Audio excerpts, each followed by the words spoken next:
So, the Indiana Fever just signed somebody. I'm kind of surprised the Indiana Fever signed somebody, like, today. So, they signed someone to a 7-day contract, which means, did they waive somebody? Did the Fever not have to waive somebody to do that? Which means somebody's probably getting waived. The moment we've all been dreading, but secretly expecting, the Indiana Fever have officially started shopping for Caitlin replacements, and they're not even trying to hide it anymore. Let's call it what it is. Indiana knows something we don't. Other point guard. And my brain goes two different ways on this. Either one, the Fever weren't so happy with Odyssey Sims' performance in her first game with the Indiana Fever. And I think a lot of fans were underwhelmed. However, Odyssey Sims had a high bar to clear because Aerie McDonald, when she came to the Indiana Fever, she immediately made an impact and played great right away. Odyssey Sims did not have a great game in that last game whatsoever. And so are they signing her to challenge Odyssey Sims and see who plays better? Or are they signing her because they know that Caitlin Clark is not going to be returning this season and they're going to need another point guard for this last stretch of games and going into playoffs? We'll just have... They've signed not one, but 2 point guards in the span of a week. First came Odyssey Sims on a hardship contract. And if that doesn't sound like corporate speak for we're in deep trouble, then nothing does. Let's get into this. The Indiana Fever welcome Kyra Lambert to the team. Another point guard with Sydney out, with Aerie out, with Caitlin Clark's return. Who the heck knows at this point? We need some point guards on this team. Odyssey Sims, she played this past Tuesday. Looked like she haven't picked up a basketball in months. Now we go out and get Kyra Lambert.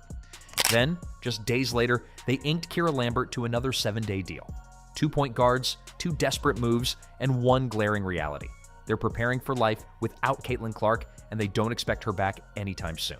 Lambert has never played in the WNBA before, yet the Fever did have room to add another player on a hardship deal. So Lambert, it was announced by the team, has been brought in. This is what the press release itself says, so I'll let them set the context for you. The Indiana Fever have signed guard Kyra Lambert to a 7-day contract the team announced today. The Fever qualify for the roster spot due to the injuries to Sydney Colson and Aerie McDonald. Lambert has spent the entirety of her professional career playing in Europe, most recently with Olympiacos, where she won the Greek A1 League. During that season, Lambert averaged 15.4 points per game while shooting 42.1% from beyond the arc. Good. If you are enjoying, please subscribe.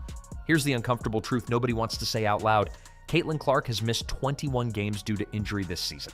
21. That's not a minor setback. That's a player whose body is telling her something she doesn't want to hear. She's been battling injuries since the season opener. First a quad strain that kept her out for weeks, then a left groin injury, and now a right groin injury that has her sitting on the sidelines like a spectator at her own career funeral. They have signed a player from overseas. It's shocking development. Now, they had no European players on the team, and looked like the Indiana Fever new player did speak to the media earlier today. We got some of that footage. Let's roll this opportunity that'd be coming for you. Officially Monday. Yeah, Monday, so it was a pretty quick turnaround. Take me through the emotions of that day, knowing that this was coming your way and that you'd have a chance to play on a team that might need you to play right away. Yeah, no, I was super excited. It's a blessing, having the journey that I've had and just, remaining faithful, trusting God and doing the work, and just to see it all come back around and have this opportunity is awesome. And here's the kicker. Before this season, Clark had never missed a game due to injury in her college or professional career. Not once. She was basketball's Iron Woman, the player you could set your watch by. Now, she's collecting injuries like trading cards, and each one seems worse than the last. The official line from Coach Stephanie White: "We're taking it day to day, putting no timetable on it." Translation: they have no idea when or if she's coming back at full strength. White even admitted Clark hasn't returned to practice yet, still stuck doing full court running like she's rehabbing from major surgery. As Caitlin Clark fans, this is a nasty position to be in. We're dealing with the Indiana Fever telling us that Caitlin Clark is day to day, and we know the Indiana Fevers, Amber Cox, Kelly Crosskoff, Stephanie White are all liars. We can't believe anything the Indiana Fevers say, and we know that. So we have the Fever saying Caitlin Clark is day to day. Want to know how bad this really is? Let's talk numbers, because they tell a story more brutal than any injury report. WNBA viewership has dropped 55% since Clark's injury. The Indiana Fever's national TV ratings down 53%. Games that used to pull 1.8 million viewers are now struggling to hit 847,000. But here's where it gets really interesting and really telling. Ticket prices for Fever road games have plummeted by 47% to 71% depending on the matchup. The Chicago Sky game that was supposed to be a marquee event, tickets dropped from $86 to $25 after Clark's injury announcement. That's not just a dip, that's a free fall off a financial cliff. Clark's injury is tanking WNBA ticket prices. The star Indiana Fever guard suffered a quad injury and is expected to miss at least 2 weeks. This comes on the heels of the WNBA and other teams moving games into larger arenas to accommodate Caitlin's fans. And as sports fans, I think we all know that Caitlin Clark is the most popular women's basketball player. In fact, she might be one of the most popular female athletes in the entire world. Ever since she burst into the national consciousness, women's basketball has experienced a rise in popularity. But is it Caitlin? Or is it women's basketball? Per Front Office Sports, get-in tickets for the Fever's rivalry game against the Chicago Sky on June 7th are down 71% from $86 to $25. Even the WNBA All-Star game, held in Clark's home market of Indianapolis, saw a 35% ratings drop without her. The game still pulled decent numbers, 2.19 million viewers, but it was a far cry from the 3.44 million who tuned in when Clark played the year before. The league tried to spin it as the second most watched All-Star game ever, but they conveniently compared it to 2023 instead of 2024. Why? Because admitting the truth would expose just how much this league depends on one injured player. 35%. WNBA ratings down. All-Star game 35% than last year. Yet you're telling me that it doesn't have to do with Caitlin. 35%. It really makes it difficult for fans of the WNBA in general and Caitlin Clark, like myself, to have conversations, to join a Discord, just to I don't know, want to just talk up the WNBA in general when you can't even give Caitlin the props that she deserves. Let's address the elephant in the room that nobody wants to talk about: the referees and the league's failure to protect their biggest star. All season long, Clark has been targeted with aggressive, physical play that would make even hardened NBA veterans wince. She's been fouled 46 times this season, ranking third in the league for most fouls received. But here's the really damning stat. Out of 30 flagrant fouls called in the entire WNBA this season, 5 were against Clark. That's nearly 17% of all flagrant fouls targeting one player out of 144 in the league. One player. And the Chicago Sky, they've been responsible for 80% of the flagrant fouls against Clark. 4 out of 5. The most infuriating part? Clark herself has had to become confrontational with officials just to get basic protection. She's been caught on camera threatening to call the league office about referee Michael Price, and honestly, who can blame her? When you're getting poked in the eye, shoved to the ground after dead balls, and body checked like you're in the NHL, and the refs are treating it like normal basketball contact, you'd lose your mind too. The league has fostered a hostile workplace for Caitlin Clark through excessive fouling, targeting, and hostile comments from other players and owners. These aren't isolated, they're documented, continuing, and ignored by officials. The disparity in treatment invites real scrutiny. Not a single player has been suspended for flagrantly fouling Ms. Clark. Here's where he said a federal investigation should take place. Congress and the admin should demand answers from the W, its leaders, investigate officiating and internal league comms, hold hearings, and insist on real reforms. The Labor Department should review league protocols for workplace safety. If evidence shows discrimination or retaliation, the DOJ's Civil Rights Division must act. This isn't just rough play. It's been a coordinated effort to physically intimidate and potentially injure the league's biggest star. The evidence is overwhelming. Marina Mabrey literally shoved Clark to the ground after a dead ball and got nothing more than a technical foul. J.C. Sheldon poked her in the eye while going for the ball, and somehow that was just a flagrant one. Even WNBA legend Candace Parker had to acknowledge what everyone else already knew. When you are a generational talent, you're going to experience the physicality. The scouting report is to stop you. But there's a difference between physical defense and what amounts to assault with a basketball as a prop. When comedians are providing better game analysis than the people getting paid to cover the sport, you know something's deeply wrong. Ask about people being a little physical with Caitlin at that, her last game. Do you feel like she's being treated unfairly, in her games and stuff like that? I think it's definitely star players aren't ever treated fairly. Is that kind of what you went through? Because you're considered a legend. Is that just kind of normal about being the rookie? Is that part of it? I think everybody has a different path. So I appreciate you, man. Thank you Take care. So here we are with the Fever making moves that scream emergency planning. First, they lost Sydney Colson and Ari McDonald to season-ending injuries. Convenient timing, isn't it? Just when they needed roster spots for more point guards, 2 players go down for the year. Then came the signings. Odyssey Sims, a 33-year-old journeywoman who's been bouncing around the league like a pinball. She's averaging 9.8 points and 3.5 assists. Decent numbers, but let's be honest, she's not Caitlin-Clark. Nobody is. But she's a warm body who can handle the ball and run plays, which is apparently all Indiana needs right now.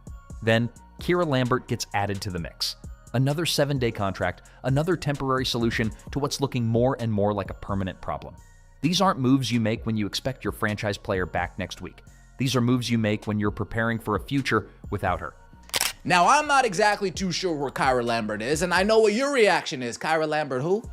Kiya Lambert, minus the 2, divide by 3, add 4. Yeah, I didn't know who Kiya Lambert was either. Kelly, she better be good. Amber, she better be good. That's all I'm going to say. She better come in and be impactful off the jump. That's all I'm going to say. She needs to at least pass the eye test. Okay, maybe she doesn't have a good game, but can she at least pass the eye test so when I watch her, I'm saying to myself, okay, I can see the vision. I can see where we hope that this is going. Here's what's really infuriating. The way the organization and the league are handling this situation. Instead of being honest about Clark's condition, they're stringing fans along with vague updates and non-commitments. Day to day, no timeline for return. Continuing to work with the medical team. Corporate speak for, we have no idea what's wrong or when she'll be back.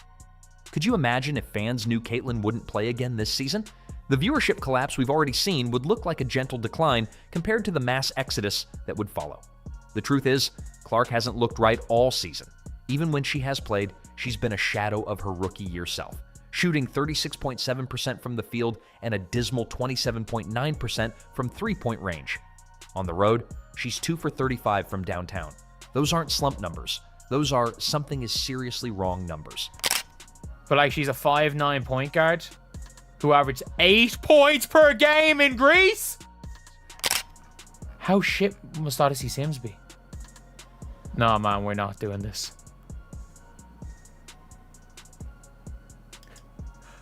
Oh. I think we're done. I think we're done.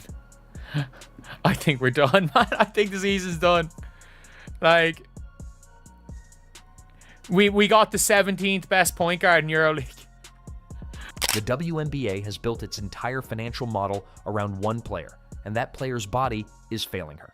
The new $2.2 billion media rights deal that starts in 2026, that was negotiated based on the Caitlin-Clark effect, the expansion plans, the salary increases players are demanding.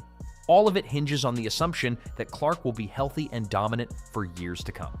But what happens when she's not? What happens when the player responsible for single-handedly carrying an entire league's viewership can't stay on the court? We're getting a preview right now, and it's ugly. Non-Fever games are up 37% this season, which sounds impressive until you realize they're still averaging just 549,000 viewers. Her first season as a sophomore, no longer a rookie, ready to take the next step toward WNBA dominance. Instead, she's missed more games than she's played well, dealt with more controversy than championships, and looked more frustrated than fulfilled. The physical toll of being the league's main target has clearly gotten to her. When you're spending more time on the training table than the practice court, when you're dealing with officials who seem more interested in managing narratives than protecting players, when you're carrying the financial hopes of an entire sport while dealing with systematic targeting, something's got to give. And it has given. Her body has broken down. The player who never missed games is now a regular on the injury report. The shooter who redefined what was possible from three-point range can't buy a bucket. The floor general who made everyone around her better is sitting in street clothes, watching her team sign replacement after replacement. Do you think that Caitlin Clark's healing can't come soon enough. And looking at the bright side of things, there is still a month left of the season, and I do think that the Indiana Fever are still in a good position, and they can take this and they can turn things around. I think that what Stephanie White has done with the team, given all of the adversity that has happened, is pretty incredible. But I don't want to mince words because I don't necessarily see Kyra Lambert as coming in and saving the day for the Indiana Fever. Now, Lambert did win the Greek League Championship and was the Euro Cup Guard of the Year. So there's a plus. Look at what the Fever have actually done, not what they've said. They've signed 2-point guards in a week. They've restructured their offense to function without their best player. They've started planning rotations that don't include Clark. They've already moved on, even if they won't admit it publicly. Coach Stephanie White keeps talking about taking things slow, being cautious, prioritizing Clark's long-term health. That's exactly what you say when you know the short-term situation is hopeless. You don't talk about long-term health when someone's coming back next week. Potential. Maybe. This is how you discuss a player whose career is in serious jeopardy, not someone with a minor injury. The Indiana Fever's recent signings aren't preparation for Caitlin Clark's return. They're preparation for her absence. Everything about this situation screams long-term problems.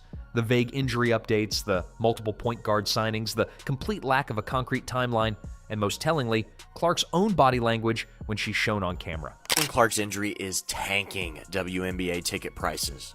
The star Indiana Fever guard suffered a quad injury and is expected to miss at least 2 weeks.